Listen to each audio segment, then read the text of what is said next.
Hello, wonderful audience. Thank you for choosing to spend your time with me. We extend a warm welcome to you as we discuss and analyze Earth-Moon-Earth communication in this video.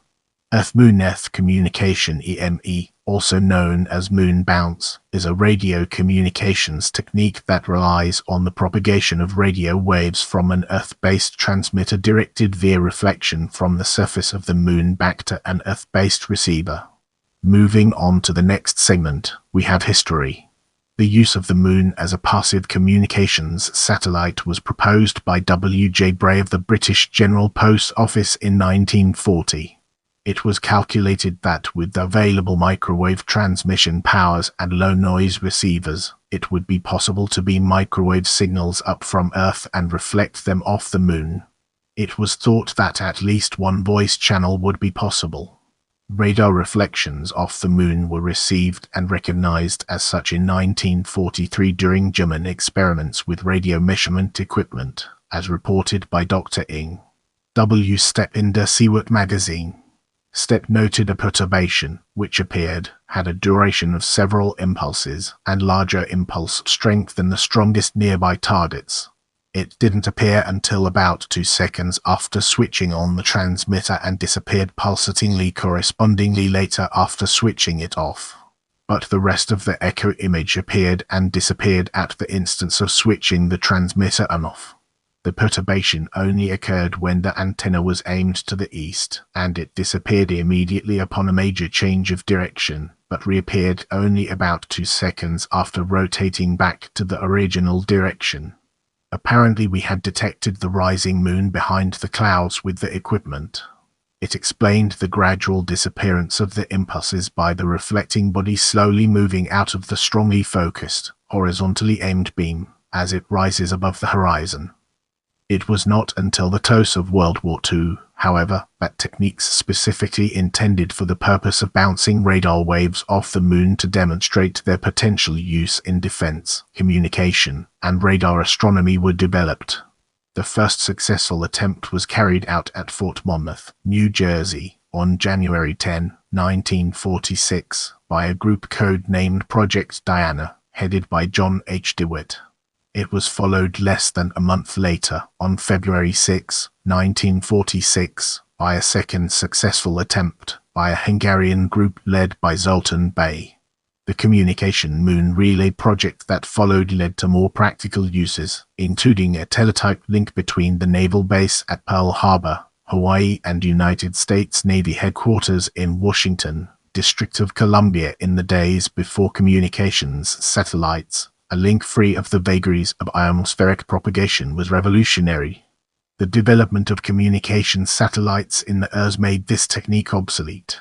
However, radio amateurs took up EME communication as a hobby. The first amateur radio moon bounce communication took place in 1953, and amateurs worldwide still use the technique. The time has come to unravel the secrets behind current EME communications and gain a deeper understanding.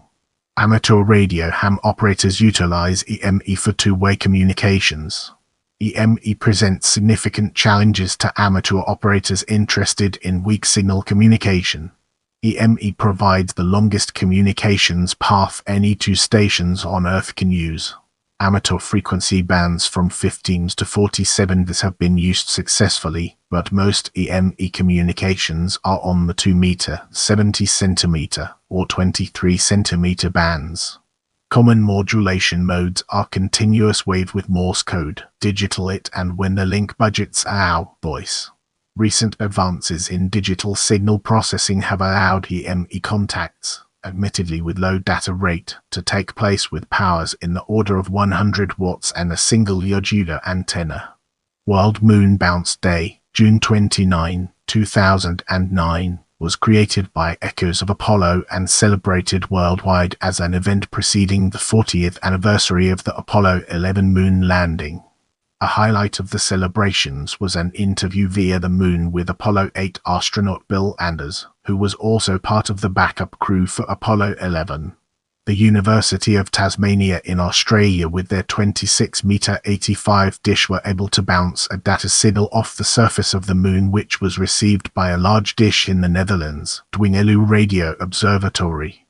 The data signal was successfully resolved back to data, setting a world record for the lowest power data signal returned from the moon with a transmit power of 3 milliwatts, about 1,000th of the power of a flashlight lamp.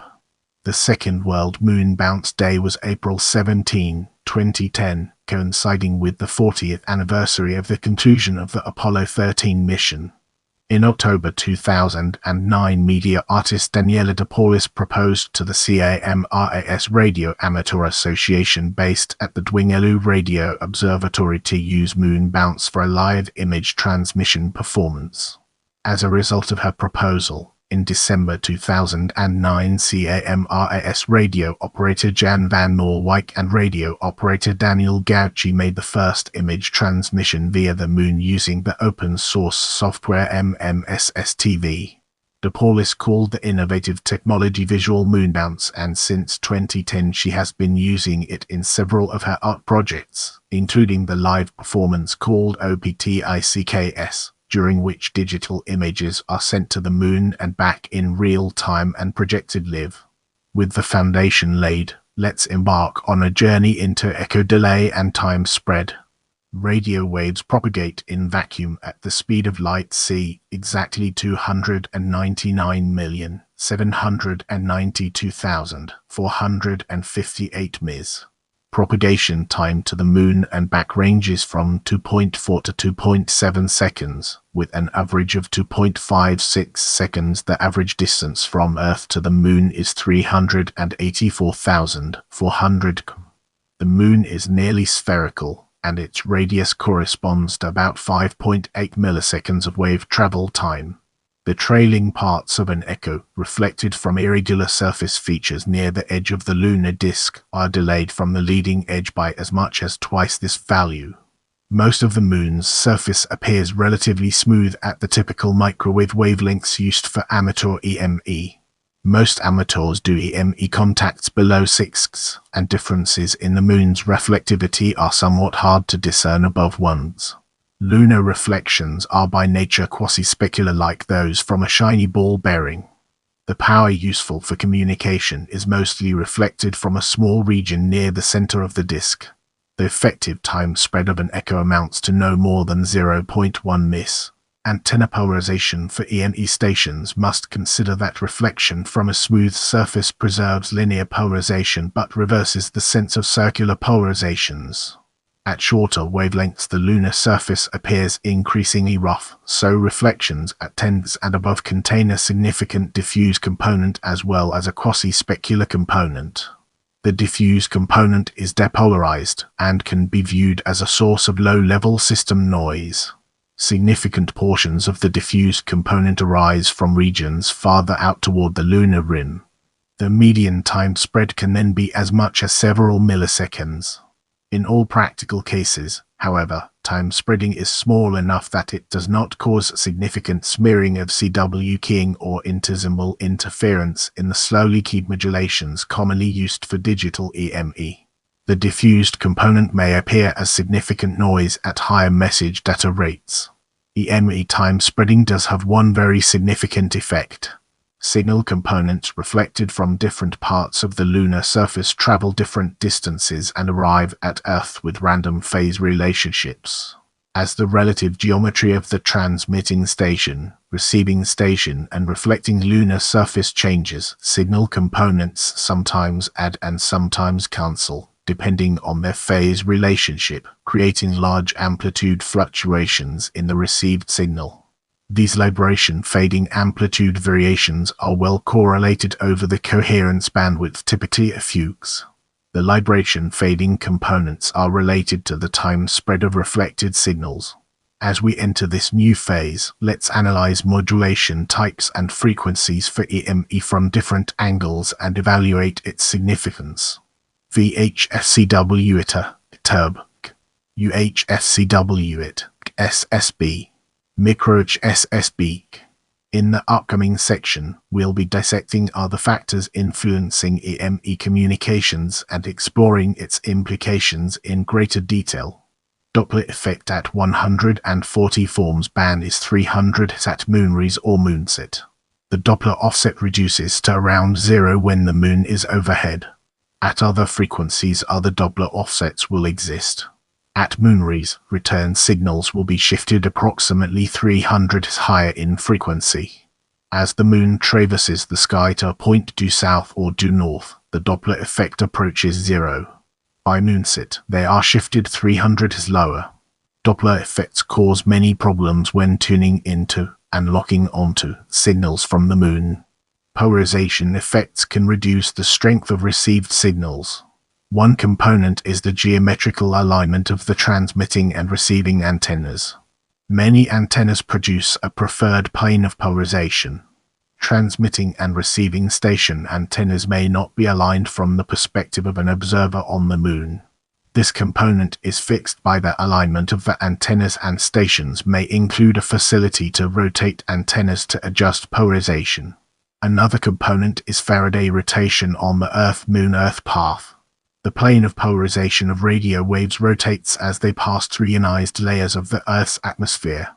This effect is more pronounced at lower VHF frequencies and becomes less significant at 1296 ms and above. Some of the polarization mismatch loss can be reduced by using a larger antenna array, more body elements, or a larger dish.